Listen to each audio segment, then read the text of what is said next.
Hey guys, Andrew McFarland here from StartAJuiceBar.com, and today I wanted to talk to you guys about naming your juice bar business.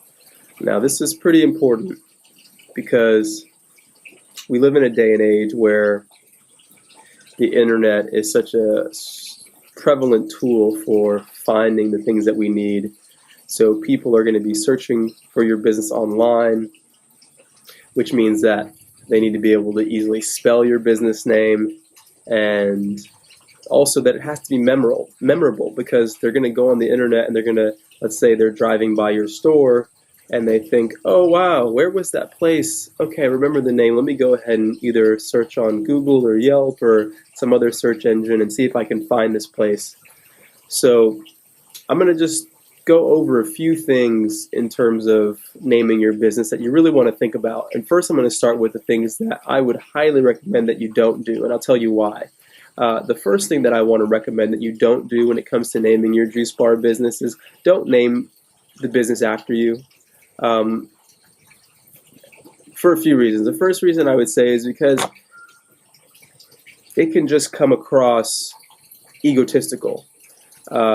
Doesn't mean that it is, but it can come across that way. So that's the first thing that I would say first reason I would say you don't want to name the business after yourself.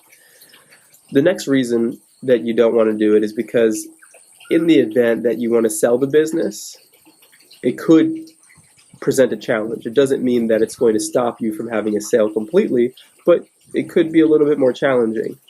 Another reason is because if you just want some peace and calm in your life and you don't want people asking for you all the time, then don't name the juice bar business after you, because people will know who you are, they'll know what your name is, and every time they walk into the store, they'll expect you to either be at the register or to be in the back making juices or smoothies, and if you're not, they might get disappointed. Now, this last and final reason that I'll say not to name the business after yourself is what I would say, from my perspective, is the most important. That is because of company vision. What do I mean by this? All great businesses stand for something that's even greater than themselves.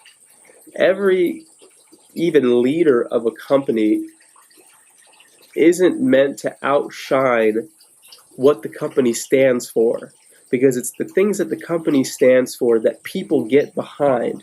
People don't get behind a person, people get behind what a person stands for, right? So people don't get behind a company just for that sake. They get behind it because they believe in the mission, they believe in the values of that company. So when you name a company after yourself, it diminishes the scale at which that company is in some way seeking to have an effect. Now, this isn't always true. There are people who have transcended this law, but it's primarily because they stand for something greater than themselves, and then eventually their name means more than who they are personally. Okay, so the next thing I want to talk about that you want to avoid doing when it comes to naming your business is don't name the business after the location that you're in. Doesn't matter where you are. So if you're in Texas, don't name the company Texas Juice Bar or Texas Juice Company.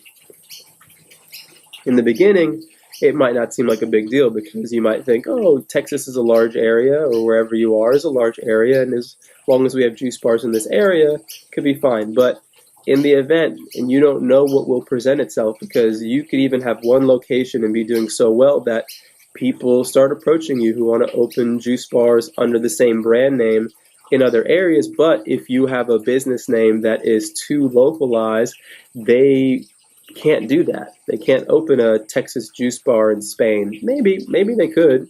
It's not to say that they can't completely. Maybe they could, but it's one of those things, once again, that can create challenges and limitations for you. So it's just easier not to do it than it is to do it and then have to deal with it later. In the same perspective, you want to think about the products and services that you have.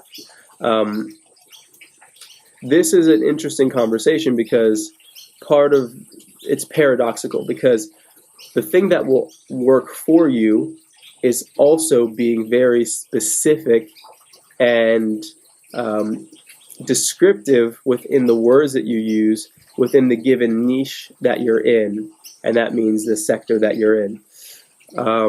But it also works against you because it's now limiting you to providing that service within that niche specifically. I'll give you some examples. So if you have a company that you, let's say, make juices fresh to order, and you call the company Made to Order Juice Company or Made to Order Juice Co. Now, I don't specifically recommend that name because it's a little bit long. Maybe it could work, I don't know, but it's a little long. But the beauty of a name like this is we know you serve juice, and we know you make the juice to order. That's something that a lot of times people who are searching for juice highly value. So not do they don't just know that you serve juice, they know how you serve the juice. So that will also, for people who don't have the desire to have juice made to order, they won't come. For people who do have that desire, they will come. And it also separates you because you got to think, Made to Order Juice Company, even though it's a long word, compared to Mary's Juice Bar. Think about the difference. It's vast. Another dimension to that would be calling your company something like Cold Press Juice Co., right? That also describes what you do, assuming that you cold press juice. But now, like I was saying earlier, it's a paradox because if you name your business something that's that specific, you are now committed to creating your juice in that fashion. And I don't know if personally I like that so much, being pigeonholed to having to do things a certain way forever. Otherwise, you have to change your name and change your branding and change everything, and your customers might get mad in the event that if you were making juice to order, you stopped, or if you were cold pressing juice and you stopped, but maybe you do a bit of both. But you have to decide how committed you are to that kind of thing. But these are just examples to put inside of your mind, the things that you want to think about when naming your business, because a few attributes that are present in a great business name would be something that's obviously easy to spell, something that's not too many words, which is why I said before I don't love that example that I gave you, but something that is not too many words, so 3 at the most, but even I kind of recommend staying away from 3. If you can do 2 or even 1, in this situation, it's most likely for most of you in this industry, it's going to be 2. Then that's ideal. And then also if you can elicit an emotional response. So the thing with those names that I gave as examples is people who, let's say also as an example, people who like organic juice. It's not something that they're casual about. People who like organic produce and organic juice, they're usually pretty passionate about it. So when they see the word organics or organic or the word vegan, these are very strong words to people who are in that demographic, because it's not very often that they see those words, but also they identify with themselves and their character with those words very heavily. So it's a way of really getting people's attention, and they will remember you, right? And the beautiful thing also I just want to mention about, let's say, the word vegan in specific, because sometimes people are scared of using that word, but I'm not one, because that's how I choose to eat, but also because people who are not vegetarian or vegan also eat vegan food from time to time, and they oftentimes even have the feeling that it's healthier. So you won't be completely segregating yourself, but you will speak to another audience a lot more strongly, because even speaking from experience, you see a juice company, you say, oh, okay, great, it's I don't know if it's organic yet. I got to figure that out because it's not in the name. And I don't know if they have dairy-free options. It's not in the name, but they may have, other sides in the business that mention that. So it's okay. You still can get away with, you don't have to do those things. You can have those elements advertised elsewhere, but you want to really think about your business and what it is that you guys specifically are doing as part of your brand narrative or unique brand position, and also based on who you really want to appeal to. Because if, let's say, you are appealing to people who are really into superfoods. You might name your business something that's around that. And just a few other strategies that I want to mention technically when it comes to naming a business. Some people do things they call mashups, so they'll mash up words. So you might have superfood juice or super juice, something that is basically something that two words that people are familiar with that creates another word, which would be a single word that people are familiar with. So let's take, for example, a company like Microsoft that many of you might be aware of. They're a very large computer company.